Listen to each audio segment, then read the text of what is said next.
Ẹ̀yin èèyàn ilé ẹ káàbọ̀ sí Mashola Gist TV. Alàgbà Joseph Aloba tó ń ṣe bàbá gbajúmọ̀ ìlérí olúwa Aloba Mohbad tí gbogbo wa ń pè ní Mohbad, wọ́n tún gbé ìgbésẹ̀ wọ́n ti lọ lẹ ìwé kóòtù mọ́ ara ilé èyí tí wọ́n rò pé Wumi ń gbé ní Èkó. Wọ́n gbàgbọ́ pé ibi ilé yìí ni ó ń gbé.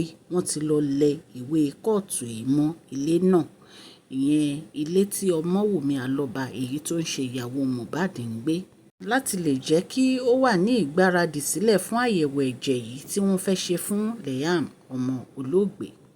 Ìgbésẹ̀ tí alàgbà Joseph Aloba gbé ó wà ní ìbámu pẹ̀lú ìlànà òfin ilé ẹjọ́ kan ní Ìkòròdú ní Èkó, èyí tí adájọ́ ilé ẹjọ́ májísírèètì dá ní ìlú Ìkòròdú lẹ́kọ̀ọ́. Wọ́n dá ẹjọ́ yìí ní ọjọ́ ajé Monday.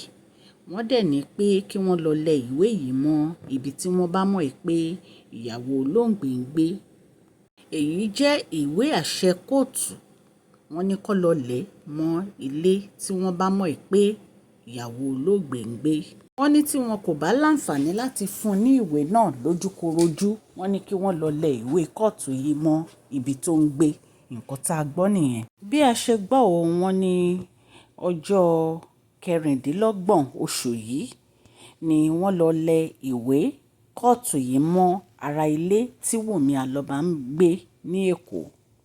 Lọ́ọ̀yà olóògbé tó ń jẹ́ Monísọ́lá Odùmọ̀ṣù, èyí tó ń ṣe lọ́ọ̀yà àwọn ẹbí Mohbad, bàbá àwọn Aloba, wọ́n sọ̀rọ̀ pẹ̀lú àwọn oníròyìn. Wọ́n dẹ̀ ní òfin fi àyè gbà wípé tí Wumi ò bá gba ìwé yẹn pẹ̀lú ọwọ́, wọ́n lè lọ lẹ̀ mọ́ ibi tó ń gbé. Wọ́n á dẹ̀ jẹ́ pé ibi tí wọ́n máa lẹ̀ mọ́ ó máa jẹ́ ibi tó yẹ pé ó máa hàn, bóyá wájú ilé ibi tó ti fẹ́ ṣílẹ̀kùn á rí ìwé kóòtù yìí níbẹ̀.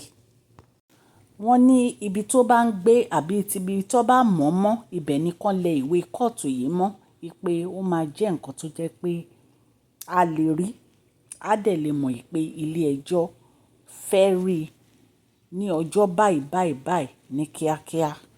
Wọ́n ní adájọ́ ilé ẹjọ́ kan ní ìlú Ìkòròdú ló ṣe ìdájọ́ náà wípé kí wọ́n lọ lẹ ìwé kóòtù yìí mọ́ ibi tí wọ́n bá mọ̀ wípé Wumi ń gbé.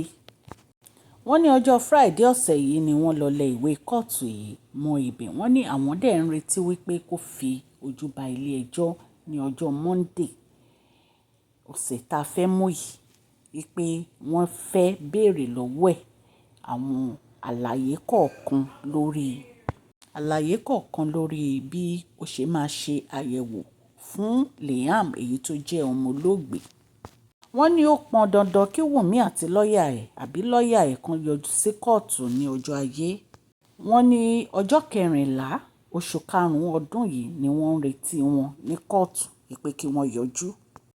Wọ́n ní láti wá sọ ti ẹnu wọn lórí àyẹ̀wò ẹ̀jẹ̀ èyí tí wọ́n ní pé àwọn ẹbí olóògbé wọ́n ti sọ fún kó wá sí ibi tí wọ́n ti ṣàyẹ̀wò. Wọ́n ní ṣùgbọ́n kò wá.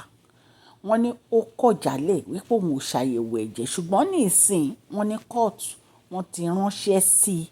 Wọ́n ti fún un níwèé pé ó gbọ́dọ̀ yọjú àbí kí lọ́ọ̀yà ẹ̀ kó yọjú nípa àyẹ̀wò ẹ̀jẹ̀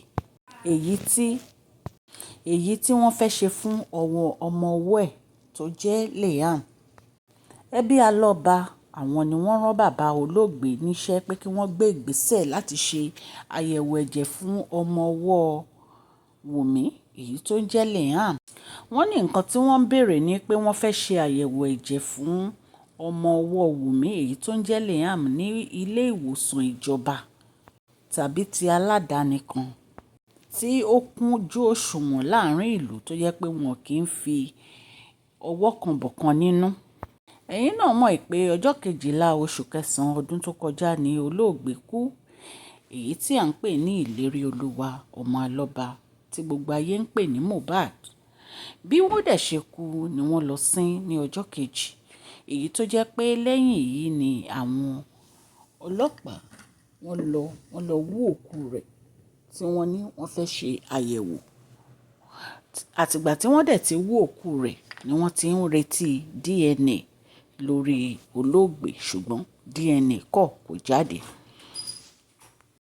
Gbogbo nǹkan tí àwọn èèyàn dẹ̀ ń sọ lẹ́yìn ìgbà tí olóògbé ti kú ni pé kí ìyàwó rẹ̀ kó lọ ṣe àyẹ̀wò ẹ̀jẹ̀ fún ọmọ tí ó gbé dání, torí oríṣiríṣi ọ̀rọ̀ ni ó ń jáde lórí social media lójoojúmọ́ tí à ń fetí gbọ́.